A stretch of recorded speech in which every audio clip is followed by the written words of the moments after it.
नमस्कार दोस्तों, स्वागत है आपका हमारे YouTube चैनल क्यूरियस सेंटर पर।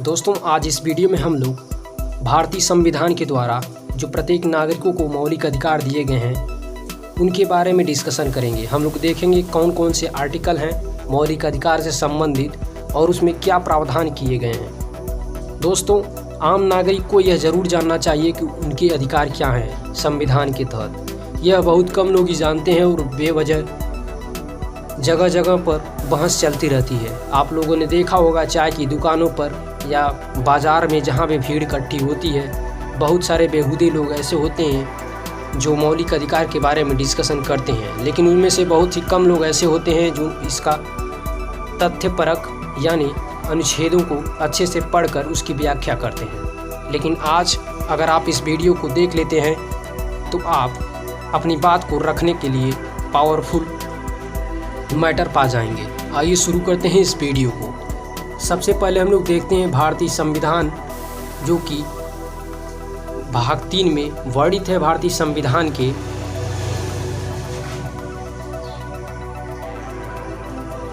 आइए देखते हैं दोस्तों हम अपने मौलिक अधिकार के बारे में।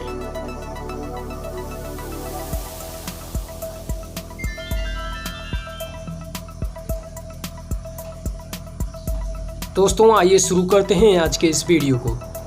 भारतीय संविधान के तृतीय भाग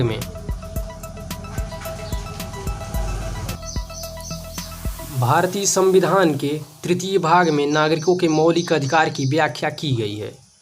दोस्तों, जो हमारा संविधान है उसके भाग 3 में मौलिक अधिकार यानी फंडामेंटल राइट्स के प्रावधान किया गया है। दोस्तों, अमेरिका के संविधान से लिया गया है यह मौलिक कर्तव्य। दोस्तों, आप सभी लोग जानते हैं हमारा संविधान विश्व के सभी संविधानों की अच्छी बातों को समावेशित करता है। और यही रही बात मौलिक अधिकार के बारे में, तो मौलिक अधिकार अमेरिका के संविधान से लिया गया है।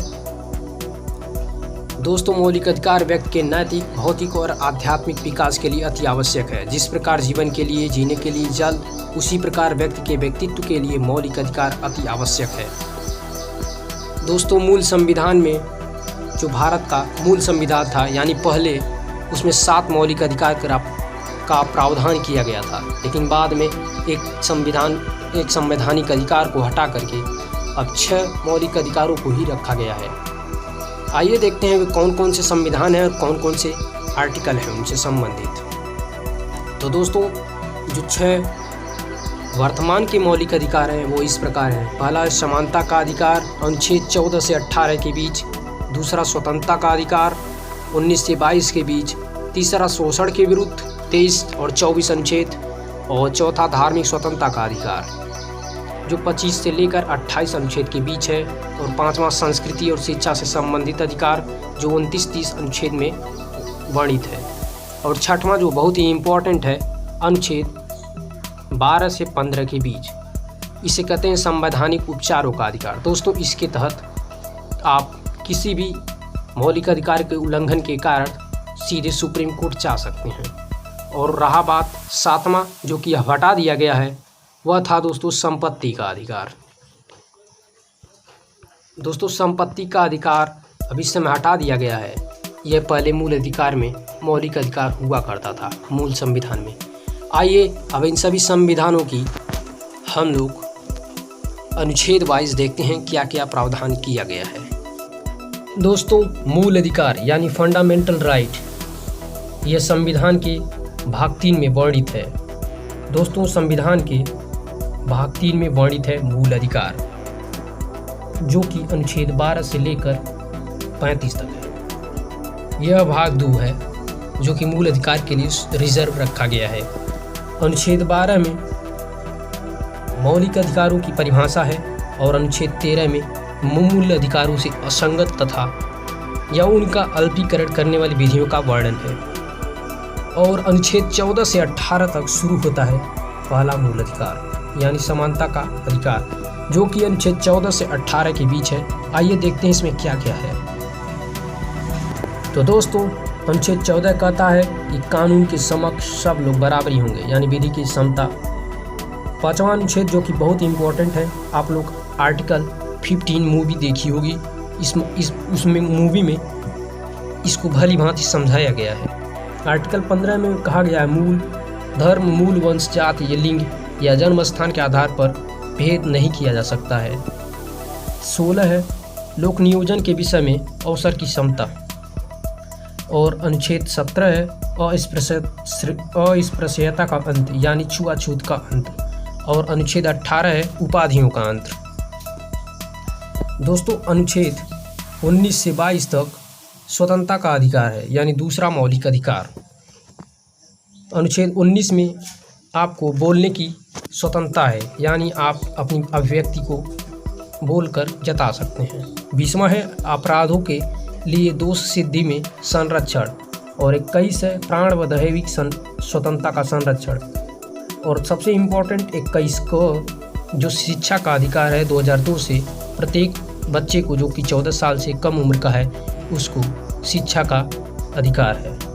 22 है कुछ दशाओं में गिरफ्तारी और निषेध का संरक्षण।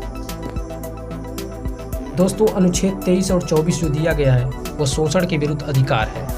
इसमें मानव के दुर्व्यवहार या बाल श्रम पर प्रतिषेध है और कारखानों आदि में बालकों का नियोजन पर भी प्रतिषेध है यानी 14 वर्ष से कम किसी भी बालक को काम पर नहीं। आइए धर्म की स्वतंत्रता का अधिकार के बारे में चर्चा करें। दोस्तों ये अनुच्छेद 25 से लेकर 28 के बीच है। जो अनुच्छेद 25 है उसको देखते हैं। यह कहता है अंतःकरण की और धर्म के अबाध रूप से मानने, आचरण और प्रचार करने की स्वतंत्रता। यानी आप लोग जानते हैं हमारे देश में हिंदू, मुस्लिम, सिख, ईसाई, जैन, बौद्ध, यहूदी, पारसी विभिन्न तरह के धर्म के लोग हैं। तो हमारे संविधान में प्रावधान किया गया है कि आप धर्म के नाम पर स्वतंत्र हैं यानी धर्मनिरपेक्ष। किसी भी धर्म को मान सकते हैं, उसका प्रचार प्रसार कर सकते हैं। और अनुच्छेद 26 के तहत धार्मिक कार्य भी कर सकते हैं अपना तरह तरह का। अनुच्छेद 27 के तहत किसी विशिष्ट धर्म की अभिवृद्धि के लिए करों के संदाय के बारे में स्वतंत्रता यानी करों से छूट भी हो सकती है कुछ धार्मिक कार्यों में। और अनुच्छेद 28 के तहत आप कुछ शिक्षण संस्थानों में धार्मिक मान्यता को भी दे सकते हैं, जैसे मदरसा हो गया या पंडितों के लिए शास्त्रीय कोर्स हो गया। ये विभिन्न तरह का धार्मिक कोर्स है, इसकी भी स्वतंत्रता हमारे संविधान में दी गई है। अगला जो मौलिक अधिकार है दोस्तों वह है संस्कृति और शिक्षा संबंधी अधिकार, जो कि अनुच्छेद 29 से लेकर 31 के बीच में है। अनुच्छेद 29 के तहत अल्पसंख्यक वर्गों के हितों का संरक्षण। 30 के तहत शिक्षा संस्थाओं की स्थापना और प्रशासनिक कार्यों में अल्पसंख्यक वर्गों का अधिकार। और संपत्ति की अनिवार्य अर्जन। अनुच्छेद 31 के आधार पर संपदाओं आदि के अर्जन के लिए उपबंध करने वाली विधियों की व्यावृत्ति। राष्ट्र विरोधी क्रियाकलाप में संबंध में विधियों की निरावृत्ति। यानी आप कोई भी कार्य कर सकते हैं धर्म के नाम पर, लेकिन राष्ट्र विरोधी अगर वह कार्य है तो उसके लिए आपको दंड भी दिया जा सकता है। लास्ट यानी आखिरी मौलिक अधिकार संवैधानिक उपचारों का अधिकार अनुच्छेद 32 से लेकर 35 तक है। दोस्तों ये बहुत ही इम्पोर्टेंट मौलिक अधिकार है।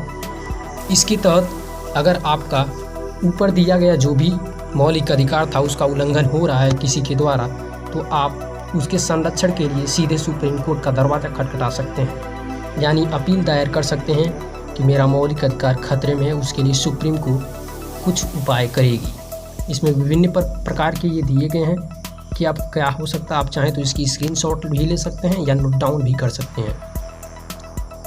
तो दोस्तों ये रहा भाग 3 यानी मौलिक अधिकार हमारे संविधान का। आशा है आपको बहुत अच्छे से समझ में आया होगा। और एक और मौलिक अधिकार था जो 44वां संशोधन के तहत संपत्ति के अधिकार को संविधान के मौलिक अधिकार से हटा लिया गया, क्योंकि यह बहुत ज़रूरी था, जिसे भूमि सुधार योजना के तहत हटाया गया। यानी सरकार अब किसी भी भूमि को सड़क निर्माण या सार्वजनिक कार्यों के लिए ले सकती है, लेकिन संपत्ति के अधिकार के तहत वह नहीं ले सकती थी। इसे हटाने के बाद अब वो ले सकती है। तो दोस्तों आशा करता हूँ आपको मूल अधिकार का कंसेप्ट समझ में आ चुका होगा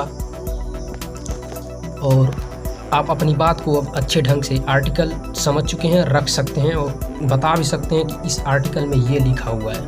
तो दोस्तों चलते हैं, फिर मिलेंगे। नमस्कार, जय हिंद।